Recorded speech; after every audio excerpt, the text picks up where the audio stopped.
कुछ रोज पहले भारत में एक मूवमेंट चलाया जाता है। वो मूवमेंट भारत की सड़कों पे नहीं होता, वो मूवमेंट होता है विदेश में बैठकर।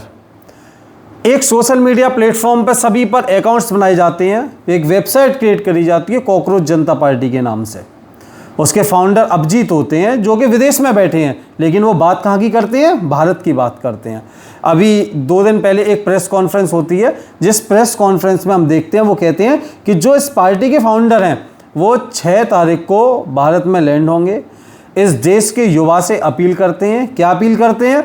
इस देश के युवा से अपील करते हैं कि अधिक से अधिक संख्या में एयरपोर्ट पे पहुंचें। एयर पे पहुंचने के बाद में वहां से ये पुलिस से परमिशन लेंगे, जंतर मंतर पर प्रोटेस्ट करेंगे। और प्रोटेस्ट क्या करेंगे?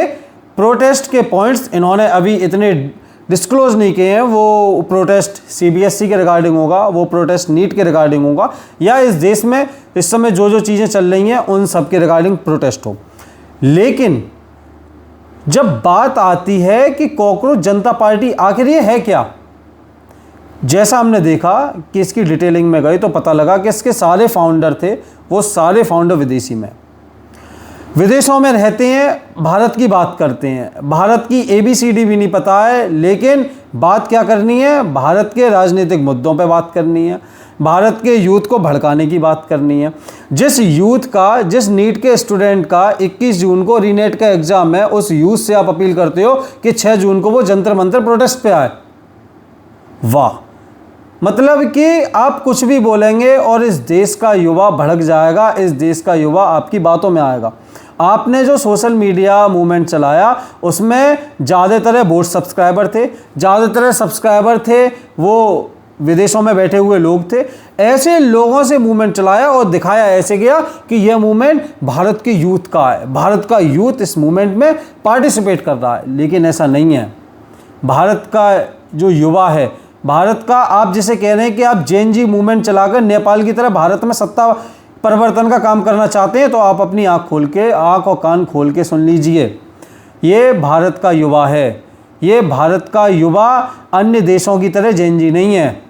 ये जेएनजी जो जनरेशन है, यह जनरेशन भारत को सशक्त बनाने में अपना योगदान देने वाली जनरेशन है। वो कंधे से कंधा मिलाकर इस समय जो भारत में राजनीतिक सरकार है और इस समय जो पूरे विश्व के हाल हैं, उस पूरे विश्व के हाल को ध्यान में रखते हुए इस भारत की सरकार का समर्थन करने का काम इस देश का युवा करने वाला है। इस देश का युवा सत्ता परिवर्तन नहीं करेगा, इस देश का युवा सड़कों पर नहीं उतरेगा। इस देश का युवा, जो इस समय देश की सरकार इस देश को अच्छा चलाने का काम कर रही है, क्योंकि हम जानते हैं कि इस समय विश्व में किस प्रकार की स्थिति है, कितने वॉर चल रहे हैं। लगातार 5 वर्षों से हम देख रहे हैं पूरा विश्व एक युद्धों में घिरा हुआ है। पहले रशिया यूक्रेन का वॉर था, अब अमेरिका का वॉर हम देख रहे हैं। भारत का युवा जानता है कि इस समय विश्व पर कितनी सारी आपदाएं आई हुई हैं।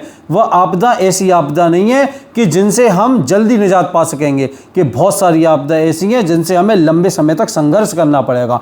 इस संघर्ष के काल में इस भारत के युवा को एकजुट रहने की जरूरत है। भारत का युवा जानता है, भारत का युवा आपकी बातों में आने वाला नहीं है।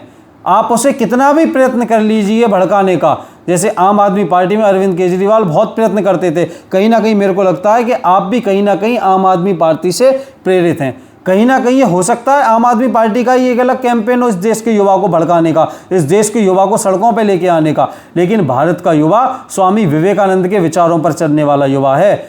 वो बात ज्ञान की करता है, वो बात शालीनता की करता है, और वो बात इस भारत को एकजुट रखने की करता है।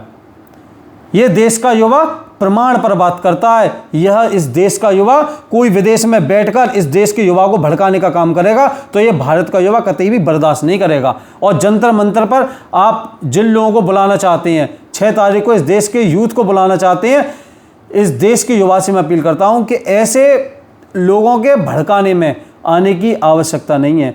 भारत एक सही रास्ते पर आगे बढ़ रहा है। भारत में जो इस समय पॉलिटिकल विजन है, हो सकता है कि कुछ गलतियां हुई हों, उन पर जो शीर्ष नेतृत्व है इस देश का वो जल्द से जल्द कड़ी कार्रवाइयां भी करेगा। लेकिन इस भारत के यूथ को एकजुट रहने की आवश्यकता है। इस भारत के यूथ को इस देश की जो सेंट्रल में गवर्नमेंट बैठी है उस पर भरोसा करना चाहिए। उस पर भरोसा करना चाहिए कि जो ये फैसला करेंगे वो फैसला देश के हित में होगा, क्योंकि हमें पूरा भरोसा, इस जैन जी को इस देश के नेतृत्व पर पूरा भरोसा है। हम इस देश की एकता और अखंडता के लिए इस देश का युवा हमेशा कंधे से कंधा मिलाकर खड़ा रहेगा। और ऐसी कॉकरोच जनता पार्टी जैसे कितने भी मूवमेंट क्यों ना आ जाएं, ये इस देश की जनता ऐसे मूवमेंटों को मारकर बाहर निकाल के फेंक देगी। जय हिंद, जय भारत।